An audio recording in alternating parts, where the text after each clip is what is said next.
প্ৰিয় মৰমৰ গোটৰ বাইদেউসকল, আপোনালোকক আজিৰ ভিডিঅ'টোত ইম্পৰ্টেণ্ট বিষয় জনাব বিচাৰিছোঁ। অমৃত বৃক্ষ আন্দোলনৰ যিকেইটা গছপুলি আপোনালোকৰ পঞ্চায়তৰ পৰা পাইছে, সেইকেইটা ধুনীয়াকৈ এনেকা জেগাত ৰোপণ কৰিব লাগে যাতে কোনো ধৰণৰ গৰু ছাগলীয়ে যাতে নেখায়।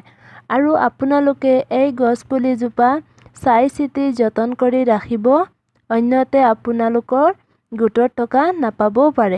সেয়েহে আপোনালোকে গুৰুত্ব সহকাৰে গছপুলিকেইটা ৰোপণ কৰিব লাগে। এই ভিডিঅ'টোত আমাৰ বনোৱাৰ উদ্দেশ্য হ'ল পৰিৱেশ সংৰক্ষণ কৰা আৰু মাননীয় মুখ্যমন্ত্ৰী মহোদয়ে অমৃত বৃক্ষ আন্দোলনক সফল কৰি তোলা। আৰু এই বৃক্ষ আন্দোলনটোৰ মূল উদ্দেশ্য হ'ল পৰিৱেশ সেউজীয়াকৰণ কৰা। ধন্যবাদ। আজিৰ ভিডিঅ'টোত অমৃত বৃক্ষ আন্দোলনৰ ওপৰত ভিত্তি কৰি আমাৰ চেনেলৰ তৰফৰ পৰা কুইজ প্ৰতিযোগিতা ৰাখিছোঁ।